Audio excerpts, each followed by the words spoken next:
시편 99편 1절에서 9절까지 이렇게 시간을 드리겠습니다. 여호와께서 다스리시니 만민이 떨 것이요 여호와께서 그룹 사이에 자정하시니 땅이 흔들릴 것이로다. 너희 여기시는 하나님은 위대하시고 모든 민족보다 높으시도다. 주의 크고 두려운 이름을 찬송하시니 그는 거룩하시리로다. 능력 있는 왕은 정의를 사랑하느니라. 주께서 공의를 견고하게 세우시고 주께서 야곱에게 정의와 공의를 하시나이다. 너희는 여호와 우리 하나님을 높여 그의 발등상 앞에서 경배할지어다. 그는 거룩하시도다.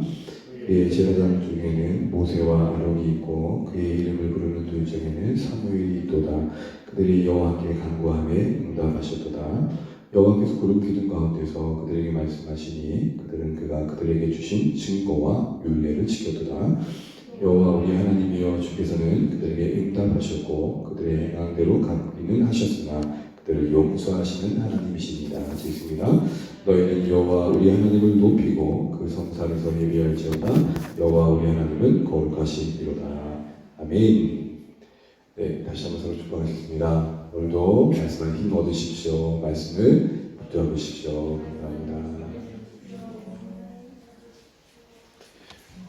가끔 말씀이 너무 당연해서 그리 그렇게 감격스럽지 않을 수 있는데 간혹 아직도 자신의 언어로 성경이 번역되지 않은 나라를 보게 되면 이런 곳도 있더라고요. 그러니까 예를 들어서 10개의 마을이 있으면 성경이 흩어져 있는 거예요. 그래서 뭐 창세기가 있는 마을이 있고 출애굽기가 있는 마을이 있고 그러면 이제 제가 출애굽기를 보려면 출애굽기 마을까지 가야 되는 거고 이런 식으로 여전히 자신의 언어로 성경을 읽지 못하는 사람들이 아직도 많다고 본다면 우리의 언어로 진짜 펼치기만 해도 볼 수 있는 게 너무 감사가 되면 좋겠고 그런 마음에서 또 하나님의 말씀을 가까이 할 수 있으니 귀하게 여기시면 좋겠습니다. 어느새 시편이 99편까지 왔는데요. 지금 계속해서 우리가 93편부터 내일까지 살펴볼 100편이 한마디로 말하면 신정시라고 합니다. 하나님의 통치하심에 관한 시, 하나님의 통치하심에 대한 노래라고 이야기합니다. 근데 오늘 99편을 다루고 있는 내용은 특별히 어떻게 보면 곡으로 보자면 세 개의 반복된 후렴으로 그 구조를 나눠서 교훈해주고 있는 부분들이 있는데 그것을 한번 보려고 합니다.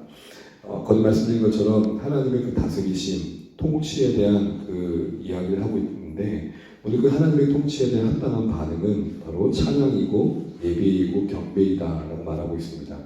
일단 오늘 본문을 우선 보게 되면 세 개의 구절이 그 후렴처럼 반복되면서 그 교훈의 내용을 다루고 있는데 먼저 3절을 보실까요? 3절을 보시면 주의 크고 두려운 이름을 찬송하더니 그는 거룩하시리로다. 이게 한 후렴이고 5절을 보실까요? 너희는 여호와 우리 하나님을 높여 그의 발등 앞에서 경배할지어다. 그는 거룩하시도다. 비슷한데 찬송과 경배로 바꿨죠. 19절 마지막 절 9절 한 번 더 읽습니다. 너희는 여호와 우리 하나님을 높이고 그의 성산을 예비할지어다. 여호와 우리 하나님은 거룩하시리로다. 거룩하시리로다. 그 하나님을 그러기에 찬양해라, 예배해라, 경배하자. 이렇게 후렴처럼 반복되고 있습니다. 거룩하심이란 말의 의미가 뭡니까? 구별이죠. 그것이 하나님과 연관되어서 쓰여질 때에는 오늘 피조된 우리와는 너무 질적으로 다르신 너무 위험이 있으신 그 하나님 격차를 얘기합니다. 격차. 똑같이 우리도 사랑을 하지만 하나님의 사랑은 거룩하시다 할 때는 우리의 사랑과는 질적으로 다르다. 이런 얘기로 이해하시면 됩니다. 그런데 오늘 본문의 이 후렴처럼 3절, 5절, 9절에 각각의 구분하고 있는 그래서 다루고 있는 내용 속에서 우리 한 세 가지 정도 교훈을 생각하고 함께 기도하는 시간 갖고자 합니다. 첫 번째 후렴에서 주고 있는 교훈은 뭐냐면 하나님을 제한하면 안 된다라는 것입니다. 한마디로 하나님은 크신 하나님이시다라는 것입니다. 우리 방금 3절 말씀을 읽었는데 3절 후렴에서 눈에 띌 만한 것은 그것입니다. 후렴도 반복되고 있는 구조 속에서 다른 영혼을 쓰고 있는 걸 보셔야 돼요. 무슨 말 이해되시죠? 후렴도 비슷하게 진행되고 있지만 그 후렴 사이에서도 다른 게 있는데 3절 후렴은 다른 것에서 없는 단어 하나가 있습니다. 그게 뭐죠? 크고 두려운 하나님의 그 이름. 하나님이 무엇을 찬양하고 있습니까? 크심을 찬양하고 있습니다. 결국 그 앞에서 다루고 있는 내용은 그 하나님의 크심과 관련된 내용임을 알게 됩니다. 하나님이 크시다는 것은 우리 모르는 거 아닙니다. 그 의미가 무엇입니까? 하나님 그 무엇에도 그 누구에도 매이지 않으신다는 것이죠. 이런 데에서 구별되어지신다는 겁니다. 근데 여러분 우리는 되게 크기에 많이 매이잖아요. 또 문제의 크기에 매이기도 하고 또 내가 어떤 감당할 어떤 일의 크기에 매이기도 하고 또 좀 해볼만 하면은 뭐 용기 당당하다가도 조금만 어려우면 갑자기 주눅 들고 우리 매이는 존재죠. 크기에 매여요 우리는 어쨌든. 그런데 오늘 이렇게 크고 두려운 하나님을 크신 하나님을 찬양해라 이렇게 이야기를 하면서 앞에서 다루고 있는 내용을 다시 한번 보게 되면 이렇게 찬양을 크신 하나님을 바라보도록 격려하는 이유가 있는 걸 보게 됩니다. 이스라엘 가운데 어떤 이유가 있습니까? 2절 한번 읽어보겠습니다. 왜 크신 하나님을 바라보려고 하는지 2절 한번 읽어볼게요. 시작. 시온에 계시는 여호와는 위대하시고 모든 민족보다 높으시다. 무슨 말일까요? 계시는 하나님, 시온에 계시는 하나님이라는 것은 시온 예루살렘 성전에 하나님 계심을 말합니다. 그런데 그 하나님의 위대하심을 뭐라고 말하고 있습니다. 이게 무슨 말을 하는 것 같아요? 한 번 더 이면을 이해해 보면 이스라엘 백성들은 하나님이 시온에만 계신다 생각했다는 거예요. 그러니까 시온 안에 예루살렘 안에는 계시지만 예루살렘 밖에는 그 하나님이 계신 것에 대해서 감히 생각하지 못하는 부분들이 이스라엘 백성 가운데 없지 않아 있었다는 것입니다. 여러분 오늘도 그렇지만 당대에도 지역의 개념에 신을 묶어 이해하는 경우가 많았습니다. 여러분 시골 같은 데 가보면은 뭔 신이 그렇게 많은지 장독대 신이 있죠, 부엌 신이 있죠, 네 저기 마루 신이 있죠. 모르셨어요? 신 많아요 되게. 근데 이제 당시의 사람들에게도 지역에 매여 있는 거예요. 공간에 신을 부정하지 않지만 그 신이 그 어떤 특정 지역에 묶여 있다는 거예요. 하나님을 대리소도 이스라엘 백성들에게는 시온의 그 영광 속에 하나님을 계심을 믿었지만 어찌 보면 적극적으로 보면 그 안에 하나님을 가두는 신앙의 모습을 보였다는 것입니다. 저 영광스러운 성전에만 계신 하나님. 근데 여러분 오늘 하나님은 그런 하나님이 아님을 오늘 교회에게 신자들에게 일깨워주고 계십니다. 저 하늘에만 계신 하나님이 아니라는 거죠. 교회 안에만 계신 하나님이 아니라는 거예요. 그런데 우리는 은연 중에 여기에만 계신 하나님을 만들 때가 얼마나 많다는 거예요. 예를 들어서 이런 겁니다. 이곳에서 하나님을 바라봤다면 여러분 어디 계신 하나님이 크신 하나님이라는 게 공간에도 지어받지 않으신다면 우리 일상 속에서 계셔야 되는 하나님인데 하나님은 어디 여기에만 계신 것처럼 우리 일상은 오늘 이곳과 너무 달라질 때가 많다는 것이죠. 그 외에도 우리는 크신 하나님의 일상 속에도 참지 않을 때가 많습니다. 우리 이해와 상식을 초월해서 일하시는 크신 하나님을 우리가 바로 안다면 낙심이 찾아올 수 있지만 그 낙심을 딛고 기대라는 걸음을 걸어야 될 것입니다. 모든 것에 편지하신 크신 하나님을 안다면 홀로 있는 삶의 자리에서 우리는 조금 달라져야 될 것입니다. 그 유명한 책이 있잖아요. 보이지 않는 곳에서 당신은 누구이십니까? 모든 문제보다 크신 하나님을 안다면 실망보다 맡김이 있어야 될 것입니다. 사랑하는 여러분, 오늘 수요일이 될 때 오늘 이 여호와의 통치를 받는 주의 백성들에게 하나님을 이렇게 바라보도록 권면합니다. 그 하나님은 크시다. 제가 제일 좋아하는 하나님의 표현이 크신 하나님입니다. 나의 못남보다 크신 하나님, 나의 약함보다 크신 하나님. 그래서 나를 능히 감당하신 하나님. 인간관계에서 제일 어려울 때가 언제입니까? 내 마음 너 진짜 감당 못하겠다. 그런데 우리 하나님 그렇지 않으시다.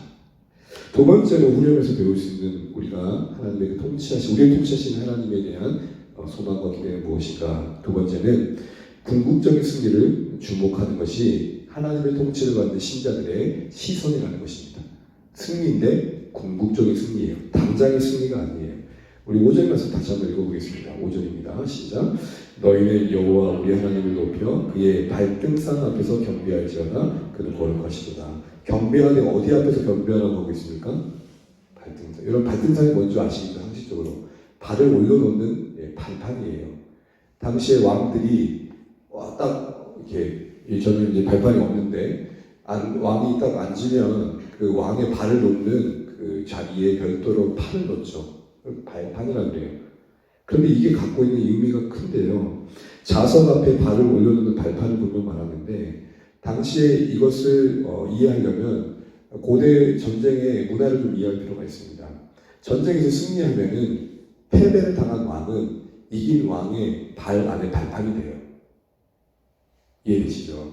그러니까 상징적으로 너는 완전히 KO 당해서 나한테 더 이상 어떤 힘도 반항도 할 수 없어. 완전 패배를 의미하는 게 뭐냐면 그 이긴 왕이 진 왕의 목을 발판 삼는다는 거예요. 우리 하승영, 허민이가 가끔 서로 발판을 삼죠. 서로의 승리를 한다며. 이것이 메시아이신 왕이신 하나님의 통치와 연관되어질 때 그 발판은 뭘 의미하느냐? 영원한 왕이신 하나님의 승리를 말하는 것입니다. 지금은 교회가 위축당하고 있고, 지금은 주의 교회가 손가락질 당하고 있고, 지금은 신자들이 갈기갈기 찢기지만, 여러분 그날이 언제인지 모르지만 우리의 이 초라한 옷을 벗겨주고 영광스러운 옷을 입히시며 그 하나님의 통치 아래 함께 왕노릇 할 때가 있다는 것입니다. 발등상 앞에 서시는 우리 되시기 바랍니다. 뭘 말하는 걸까요? 지금은 승리 아닌 듯한 시간들을 보내고 있지만 반드시 그 권능의 발로 밟아 우리에게 사탄의 그 영원한 심판을 보게 하시는 하나님, 최후의 심판을 보게 하시는 하나님 보라는 것입니다. 그래서 여러분 오늘 이 앞에 후렴 앞에 어떤 말이 자꾸 많이 나오죠? 공의와 정의. 제가 요즘 많이 고민하는 거예요. 여러분 어느 때나 이런 단어는 늘 문제되었지만 요즘 정말 이게 참 많이 고민이 돼요. 근데 여러분 이것 때문에 우리가 이 세상을 뒤엎은다고 하는데 당장 바뀌겠습니까? 못은 늘 있어왔고 이런 이 공정치 못한 부분 때문에 아파하는 일들이 있어왔죠. 그렇다면 그냥 냅두면 끝내는 겁니까? 신자들은 달라야 되는 거죠. 이 모든 하나님의 앞에서의 부정한 것들, 공의롭지 못한 것들을 반드시 하나님은 온전히 하신다. 우리 낙심될 때에 발등상이 밝히 보이시는 분의 길을 주님으로 축원합니다. 하나님 승리 주신다. 여러분 이 믿음이 없으면 신자들이 무너질 수밖에 없는 것입니다. 발등상 앞에서의 경배를 할 줄 알아야 되죠. 마지막으로 9절 후렴구 앞에서의 내용을 보게 되면 교훈이 이것입니다. 오직 하나님만 높여라. 바꿔 말하면 교회 안에서 영웅을 절대 만들지 말라 라고 말씀하십니다. 우리 9절 다시 한번 읽어보겠습니다. 시작. 너희는 여호와 우리 하나님을 높이고 그 성산에서 예배할지어다. 여호와 우리 하나님은 거룩하시리로다. 지금 후렴마저도 비슷하게 반복되나 그 안에서 차이가 나오고 있잖아요. 그게 바로 교훈인데 특별히 오늘 마지막 후렴에서의 교훈은 뭐예요? 높이고 하나님의 다스리심을 받는 주의 백성들은 그 통치하시는 하나님을 높여야 되는데 너무 당연한 말이잖아요. 근데 그렇지 않은 때가 있더라는 거예요. 그래서 나온 예시를 보게 되면 일단 오늘 유명한 사람들이 나옵니다. 6절, 7절 같이 한번 읽어보겠습니다. 시작. 그의 제사장들 중에는 모세와 아론이 있고 그의 이름을 부르는 자들 중에는 사무엘이 있도다. 그들이 여호와께 간구하며 응답하셨도다. 여호와께서 구름 기둥 가운데서 그들에게 말씀하시니 그들은 그가 그들에게 주신 증거와 유례를 지켰도다. 아멘. 여러분 모세와 아론, 사무엘 일단 교회 안에서 성경의 인물로서 유명한 사람들이죠. 하나님께서 그들을 통해 일하셨어요. 하나님은 그들을 통해서 말씀도 주셨고 살아계신 하나님의 능력도 보여주셨습니다. 비가 안 오기도 하시고 오랫동안 오지 않았던 비가 내리기도 하시고 여기까지만 보면 우리는 이 모세와 사무엘을 보면서 참 대단한 인물로 바라볼 수밖에 없습니다. 그런데 성경은 한 가지를 더 언급합니다. 그게 오늘 우리가 놓치지 말아야 할 내용입니다. 8절 읽겠습니다. 시작. 여호와 우리 하나님이여 주께서는 그들에게 응답하셨고 그들의 행한 대로 갚기는 하셨으나 그를 용서하신 하나님이시니이다. 8절에 뭘 말합니까? 하나님이 그들을 사용하셨다. 그들을 통해 응답도 주셨고 그들을 통해 말씀에 행한 대로에 대한 보상도 주셨다. 근데 정작 그들은 어떤 사람이라고 말합니까? 하나님의 용서받은 자들이다. 와, 우리가 볼 때는 대단해 보이는 그들도 하나님의 앞에서는 용서가 필요한 인생이래요. 여러분 쓰임 받는 게 잘못된 게 아니라 그 쓰임 받는 게 기회가 되고 계기가 되어 자기가 우쭐대어지는 게 문제인 것입니다. 자기 자신뿐만 아니라 주변에서 그 사람들을 그런 분들을 영웅시하는 게 더 문제입니다. 특정 신앙인이 영웅시되는 경향들은 늘 언제나 있어왔지만 유독 오늘 같은 시대에는 더 그런 것 같다는 생각들을 많이 해보게 됩니다. 특별히 유명 연예인이나 인사들이 간증하는 걸 봅니다. 저는 그건 절대 나쁘다고 보지 않습니다. 그만큼 영향력을 사용하시는 거니까요. 그런데 유독 그들만이 하나님께 쓰임받는 것처럼 여겨지는 분위기는 문제인 것이죠. 지나친 박수 갈채가 그들에게 쏟아지는 게 정당하냐라는 것입니다. 그러니까 어떤 말이 나오니까 아이고 교회도 유명해져야겠네. 교회에서도 힘없으면 돈 없으면 아무것도 아니네. 이런 말이 나오는 것입니다. 여러분 세상의 성공은 평범하다는 게 절대 아닌 걸 오해하지 마십시오. 우리는 하나님 주신 성공을 받아들일 수 있어야 됩니다. 문제는 뭐냐? 성공이 곧 하나님의 영광이라는 도식이 문제인 것입니다. 거기에 그 어떤 개입된 여지가 없는 게 문제인 것입니다. 예를 들어서 내가 최선을 다하는 중에 하나님이 도우셔서 승리하고 성공할 수 있습니까? 없습니까? 있습니다. 그런데 그 결론만을 가지고 성공이 곧 하나님의 영광이라는 목표를 가지고 사는 건 다른 것이죠. 그 뭐라고 그러는 겁니까? 숨은 욕망이라고 하는 것입니다. 오늘 보시죠. 모세와 사무엘 한 시대에 쓰임 받았지만 그들도 하나님의 용서 없이는 설 수 없는 인생들이었다는 것입니다. 여러분, 저는 교회 안에서 신자들의 어쨌든 세상에서 하나님의 위로와 긍휼을 얻기 위해 이 자리에 왔는데 교회 안에서마저도 어떤 신앙의 특별함이 또 다른 차별이 되고 그것이 또 다른 벽을 만드는 것은, 계층을 만드는 것은 안타까운 일이 아닌가 생각을 해보게 됩니다. 그리스도께서 우리의 모든 벽을 허무셨잖아요. 그 무엇도 다름을 말할 수 없고 더 나음을 말할 수 없는 조건을 다 허무셨단 말입니다. 여러분, 오해하지 말고 들으세요. 이 훌륭한 신앙이라는 말조차도 사실은 좀 조심스러운 거예요. 교회가 요구하는 신앙의 행위 조건을 다 충족시킨 사람들은 그런 말을 많이 듣습니다. 봉사도 잘하고 헌신도 잘하고 예배도 안 빠지고. 그럼 이런 질문 한번 해봐요. 하루하루 24시간을 온몸을 짓이겨 일을 해도 그 인생의 형편과 상황을 감당하기 버거운 사람들에게는 훌륭한 신앙은 도대체 뭡니까?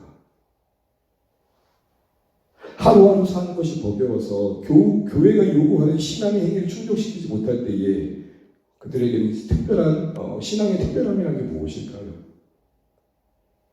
그런 삶조차도 신자로서 하루하루 살아내는 게 훌륭함 아닐까요? 우리 교회가 그렇다는 게 절대 아닙니다. 어느새 한국교회 안에는 이 영웅이라는 말 속에 그런 기회조차도 잡을 수 없는 하루하루 사는 것조차 버거운 신자들의 상대적 박탈감이 너무 커있지 않는가 싶은 생각이 드는 겁니다. 격려할 수 있습니다. 박수 쳐줄 수 있습니다. 그런데 그것이 너무 지나칠 때가 있다는 것입니다. 여러분, 주님께서 이렇게 말씀하셨죠. 솔로몬의 저 영화로운 것보다 고단 퀴즈입니다. 뭐가 더 낫다고 했습니까? 그걸 맞추신 분들에게는 제가 일본과 김밥 하나를 사드릴 수 있어요. 네? 무슨 김밥 좋아하세요? 90에 예수님께서는 솔로몬의 영화로운 것과 들녘의 백합 것을 비교하셨을까요? 우리의 생각이 이미 솔로몬의 영화로운 것에 가 있다는 거죠. 솔로몬 유명해요. 오죽했으면 솔로몬 저축은행이 있어요. 주님은 그 화려한 옷, 성공이라 말하는 것 이전에 들녘에서 묵묵히 그 꽃으로서의 그 몫을 다하는 인생들 신자들을 기이 여기십니다. 수요기도에 하루의 수고를 마치고 이 자리에 오시면 너무 소중합니다. 그러나 혹 오늘 이 자리에 오지 못하는 여러 이유들 속에는 우리 신자들, 우리 성도님들도 소중한 분들입니다. 내가 이 자리에 지키는 것이 자랑과 뽐낸과 의의가 아니라 높아짐이 아닌 감사가 되시면 좋겠고, 그러하지 못한 신자들을 위해서 기도해주며 붙들어주는 사람이 되는 이 시간 되시기를 주의 이름으로 축복합니다. 적어도 주 안의 교회에는 가난한 자가 있을 수 있으나 더 가난한 자 없기를 축복합니다. 이것이 무엇을 의미하는지 우리가 서로의 모습 속에서 확인해주며 격려해주시면 좋겠습니다. 내가 가지지 않는 그 무엇이 여기에서도 무언가 부끄러움과 수치가 된 일이 절대 없도록 우리는 더 가진 것이 주목되어지고 박수같이 받는 일이 없기를 바랍니다. 이것이 우리 가운데 만들어질 때에 하나님의 통치가 잘 임하고 있는 것입니다. 말씀을 뺐습니다. 우리 99편의 여호와의 통치는 후렴 세 가지를 가지고 우리에게 세 가지 조언을 합니다. 하나님은 크시다. 시온에 매어 있지 않으십니다. 성도들아, 발등상을 봐라. 지금 당장의 초라함과 교회의 깨어짐을 보지 마라. 영광의 하나님의 교회를 붙들고 계시다. 신자들아, 그 무엇으로 높아지는 명분을 만들지 말아라. 우리의 삶 그 자체가 살아있는 것이 은혜이며 모세도 사무엘도 용서받지 못했으면 쓰임받지 못했다. 이거 잊지 말아라.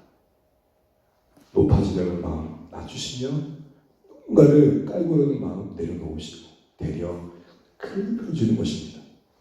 이런 아름다운 모습, 이런 하나님의 통치를 받는 아름다운 공동체로 우리 주안에가 서갈 수 있도록 함께 힘써 가시는 주안의 모든 가족들 되시기를 주님의 이름으로 축복합니다. 네.